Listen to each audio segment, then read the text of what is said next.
Pre-grated Parmesan. Cheese in the green shaker isn't all cheese. Some of it is wood. That fine powder coating the grated Parmesan, the stuff that keeps it from clumping, is often cellulose, purified plant fiber, most commonly milled from wood pulp. A small amount is normal and legal. The problem is how far some companies pushed it. In 2016, an investigation had store-brand 100% Parmesan tested in a lab, and some products came back padded with cellulose well beyond what anti-caking requires. One clocked in around 8%. The head of a company called Castle Cheese pleaded guilty to selling fake Parmesan that was cut with wood pulp and cheaper cheeses entirely. So the tub labeled 100% wasn't even close. You were paying cheese prices for a shaker that was part sawdust, a pint of beer. Your beer may have been clarified with fish. For centuries, to make cloudy beer and wine turn bright and clear, brewers added isinglass, a substance made from the dried swim bladders of fish, ground into a collagen paste and stirred into the tank, where it grabs the floating yeast and haze and drags it all to the bottom. Nearly all of it settles out and gets removed, so only traces remain in the glass. But it means that a traditional pint was, in effect, filtered through fish guts, which is exactly why it isn't vegetarian. Guinness poured it this way for over 250 years, and only stopped in 2017, after realizing that one of the most famous drinks on earth was quietly off limits to anyone who didn't eat fish. Your grandfather's stout was clarified with the insides of a sturgeon. Vanilla flavoring. For most of the last century, one source of vanilla and raspberry flavoring was a secretion scraped from a gland right next to a beaver's rear end. It's called castoreum, and beavers use it to mark their territory, but it happens to smell warm, sweet, and unmistakably vanilla-like. So flavor chemists harvested it from the castor sacs beside the animal's tail. To collect it, the glands are cut out, dried, and ground down. Here's the honest part. It was never as common as the internet claims, and today it's genuinely rare in food. You're far more likely to meet it in expensive perfume than in your ice cream, but it's real. It's still FDA approved, and when it does appear, it disappears into the label under two innocent words: natural flavoring. A gland from a beaver's backside, legally described as natural, which technically it is. Jelly beans. The glossy shine on your candy is bug resin, the same material used to varnish wood. That mirror finish on jelly beans, chocolate candies, and even some supermarket apples comes from shellac, a sticky substance secreted by the lac insect onto tree branches in India and Thailand. Workers scrape the branches, resin, and insect bodies together, then dissolve it in alcohol and spray a thin coat over the candy to make it gleam. It is chemically the same shellac sold in hardware stores to finish furniture. On the ingredient list, it goes by confectioner's glaze, or resinous glaze, which sounds like something from a bakery rather than something from a beetle and a paint can. It's safe, it's edible, and it's the reason your candy shines like it's been lacquered, because essentially it has. Chewing gum.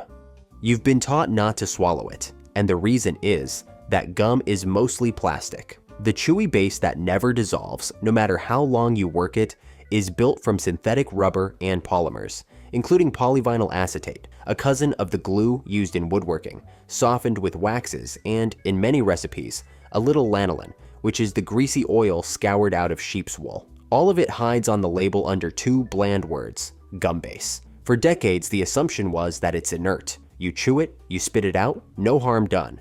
But that started to crack. In 2025, researchers found that a single piece of gum can shed hundreds, sometimes thousands, of tiny microplastic particles straight into your saliva as you chew, meaning every stick may be quietly delivering plastic into your body. Whether that actually harms you is still an open question scientists are racing to answer. What's certain is stranger than the old myth about it sitting in your stomach for 7 years. You're working a wad of plastic and sheep wool grease between your teeth, and some of that plastic doesn't just get spat out, it goes down with you. Strawberry yogurt. That soft pink color didn't come from strawberries. In a huge number of pink and red foods, the color comes from an insect, a tiny scale bug called the cochineal, scraped off cactus pads by the millions, dried until the bodies rattle like coarse sand, then boiled down until they bleed out a deep wine-red dye that stains everything it touches. It takes around 70,000 of them to make a single pound of the stuff. That dye ends up in strawberry yogurt, red candy, fruit juice, even some sausages. On the label, it hides behind the words carmine or cochineal extract. In 2012, a barista leaked that Starbucks was coloring its strawberry frappuccino this way, and the internet recoiled at the idea of crushed bugs in a fruit drink.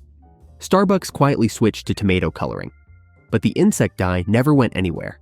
It's still sitting in a natural pink product near you right now. Bread. The soft, squishy loaf in your kitchen may have been made fluffy with dissolved human hair. A lot of mass-produced bread, burger buns, and pizza dough contains a dough conditioner called L-cysteine, which relaxes the gluten so factories can run their mixers faster. The cheapest way to make it at scale is to extract it from keratin, and the richest, cheapest sources of keratin are human hair, swept up from barbershops and salons, much of it in China, along with duck and chicken feathers. The hair and feathers are dissolved in acid, and the amino acid is pulled out and dried into a white powder that goes straight into the dough. It's on the label as L-cysteine, or just dough conditioner, or the code E920. It's harmless to eat. It's simply that the thing making your sandwich bread pillowy soft started out on a barbershop floor. Powdered foods. If your protein powder, shredded cheese, or spice mix pours smoothly instead of clumping, it's probably because you're eating sand. The anti-caking agent doing that job is silicon dioxide, which is silica, the exact same compound that makes up quartz and most of the sand on a beach, milled into an ultrafine white powder and dusted through the food so the particles don't stick together. It shows up in grated cheese, protein powder, coffee creamer, powdered spices, even some table salt, listed as silicon dioxide, or silica, or E551. Now to be fair, it's completely inert and completely safe. It passes right through you. Nobody is being harmed. It's just genuinely strange to learn that the reason your powder flows nicely is a light seasoning of purified food-grade sand. Imitation crab. There is no crab in it. The pink and white crab sticks in your California roll, and your seafood salad are surimi, cheap white fish, usually Alaskan pollock, washed over and over until it loses all color, flavor, and identity, then pulverized into a bland paste. That paste is mixed with starch, sugar, egg white, and crab flavoring, spread into thin sheets, cooked, rolled into logs, and painted with a stripe of red dye to imitate a crab leg it has never been near. It's often spelled crab, with a K, which is the one small legal wink that it's a fake. Every crab stick, every scoop of crab dip at the cheap sushi buffet is reconstituted fish paste wearing a costume, a whole food built to look like a completely different, more expensive animal. Hot dogs. What goes into the tube is a smooth pink paste made from the parts of the animal you'd never choose. To make many hot dogs, meat trimmings, fat, and mechanically separated poultry, the scraps clinging to the carcass after the good cuts are gone, are ground with water, salt, and spices until the whole mixture emulsifies into a fine, wet, uniform slurry the color of strawberry milkshake. That batter is pumped into casings, cooked, and sold as a lunchbox staple. The label softens it into mechanically separated chicken, or just variety meats. And there's a genuine health footnote here, not just an ick. The World Health Organization classifies processed meats like hot dogs as a Group 1 carcinogen, the same category as tobacco smoke, based on the link to colorectal cancer. The pink paste isn't just unsettling to look at, it's the one item on this list that comes with a real warning: chicken nuggets. The nugget didn't start as a piece of chicken. It started as a whole carcass, bones and all, crushed and forced under high pressure through a metal sieve until it came out the other side as a soft, pinkish paste, like meat toothpaste squeezed from a tube. That's mechanically separated chicken. The process strains every last scrap of tissue off the bones, recovering the bits no knife could, and presses it all through the mesh like wet clay. From there, the paste is seasoned, bound together, battered, and stamped into the familiar little shape. It's legal, it's inspected, and it's perfectly safe to eat. But the picture most people have of a nugget, a tidy piece of chicken breast, has almost nothing to do with the pressurized paste that so many of them actually begin as. On the label, all of it disappears into 3 calm words: mechanically separated chicken.